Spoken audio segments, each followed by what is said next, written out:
Assalamualaikum warahmatullahi wabarakatuh. Perkenalkan, nama saya Alexander Poranan dari Universitas Munawar Warman, Fakultas Keguruan dan Ilmu Pendidikan, Prodi Penjas Angkatan 2019, NIM 1905 10 60 50, kelas B.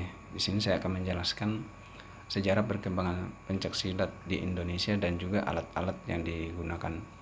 Nah, berdasarkan beberapa sumber yang saya dapatkan, perkembangan pencaksilat di Indonesia itu terbagi 4 tahap. Yang pertama adalah zaman kerajaan, kemudian yang kedua adalah pada penjajahan Belanda, kemudian yang ketiga adalah pada zaman pendudukan Jepang, dan yang keempat adalah pada zaman kemerdekaan. Nah, dari keempat tahap ini saya akan menjelaskan yang pertama, itu pada zaman kerajaan. Nah, pada zaman kerajaan itu sebenarnya sudah dikenal, pencaksilat sudah dikenal luas di masyarakat ya, khususnya pada anggota kerajaan pada masa itu. Nah, pada zaman kerajaan itu perkembangan pencaksilat ini berkembang secara baik ya, dan pencaksilat ini dijadikan sebagai suatu sarana untuk menjadi suatu pertahanan dan keamanan dalam suatu kerajaan.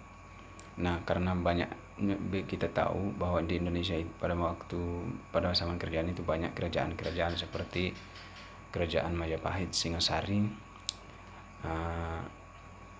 dan sebagainya, sehingga pada masa itu sering terjadi pertempuran antara kerajaan satu dengan yang lain. Nah, salah satu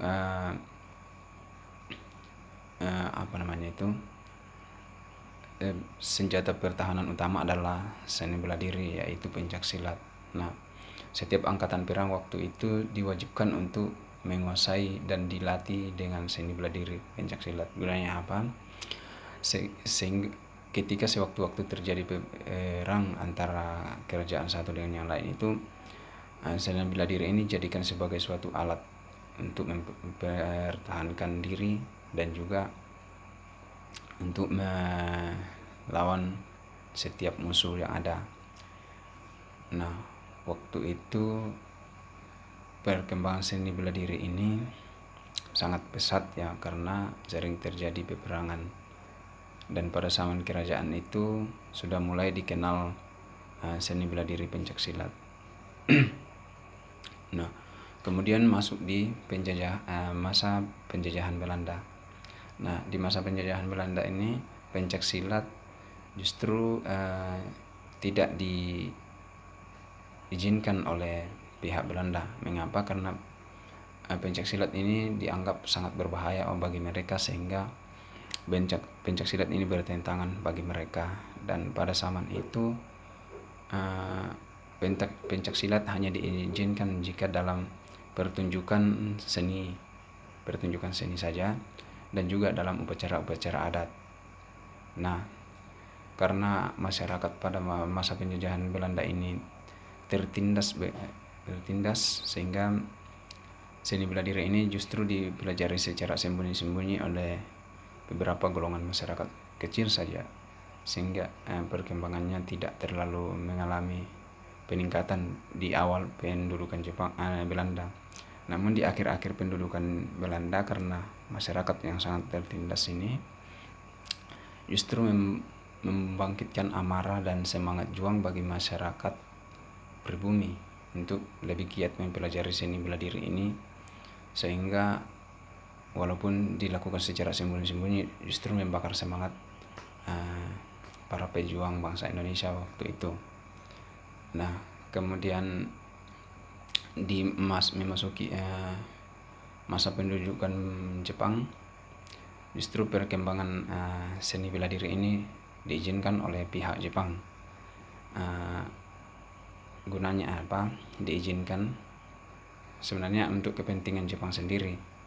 Mengapa? Karena masa pendudukan Jepang di Indonesia itu masih ada terjadi perang Asia, sehingga justru ini dimanfaatkan oleh pihak Jepang untuk memperkuat pertahanan mereka dan kekuasaan mereka di Indonesia. Mengapa seni bela diri ini dikhususkan bagi masyarakat pribumi untuk membantu militer Jepang sendiri jika sewaktu-waktu terjadi peperangan sekutu di perang Asia. Dan pada zaman kemerdekaan itu sudah dibentuk perkembangan pencaksilat pada saat kemerdekaan itu sudah mempunyai induk organisasi yang bernama IPSSI. Organisasi ini yang menjadi cikal bakal terbentuknya induk pencaksilat seluruh Indonesia. Jadi pencaksilat pada zaman kemerdekaan itu sudah mulai menjadi suatu kesenian dan sudah mulai dipertandingkan. Nah, pencaksilat ini yang kemudian pada zaman kemerdekaan itu diadakan acara pencaksilat yang dihadiri oleh berbagai perwakilan dari berbagai negara seperti Malaysia, Singapura maupun Brunei Darussalam. Ya, jadi pada zaman kemerdekaan itu sudah ada seni bela diri atau pertandingan. Kemudian kita masuk di perlengkapan. Nah, adapun alat-alat yang digunakan dalam pencaksilat seperti lapangan yang disebut dengan gelanggang dalam pencaksilat merupakan sarana dan prasarana yang memang harus ada dalam sebuah pencaksilat. Nah, gelanggang ini juga merupakan suatu lapangannya, dan kita tahu bahwa setiap seni bela diri itu mempunyai lapangan yang berbeda-beda, beda ukuran dan juga beda modelnya. Nah, ukuran lapangan pencaksilat ini dalam pertandingan profesional adalah 10 x 10 meter, dan dalam bagian lapangan terdapat dua buah lingkaran yang memiliki diameter ukuran masing-masing 8 meter.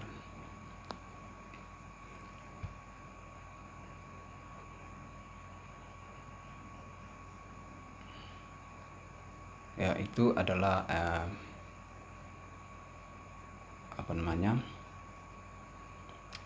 lapangannya. Kemudian ada juga matras pencaksilat ini matras silat ini adalah alas yang dipakai dalam perlengkapan pencaksilat yang terbuat dari bahan busa. Nah, ini digunakan saat berlatih maupun dalam pertandingan secara resmi. Nah, alat perlengkapan pencaksilat matras ini sangat diperlukan dalam pertandingan pencaksilat, ya. Kemudian alat berikutnya itu adalah peluit. Peralatan yang satu ini ditujukan langsung kepada wasit para juri pertandingan. Gunanya apa? Ini akan ditiup sewaktu-waktu jika ada terjadi kesalahan atau pelanggaran. Nah, lampu babak ini memiliki 3 warna, yaitu warna merah, biru, dan kuning. Ini dinyalakan memiliki aturan-aturan tersendiri. Kemudian papan nilai ini untuk mencatat skor saat pertandingan sedang berlangsung.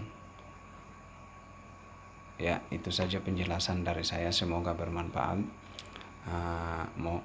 Kurang dan lebihnya mohon maaf. Saya akhiri. Assalamualaikum warahmatullahi wabarakatuh.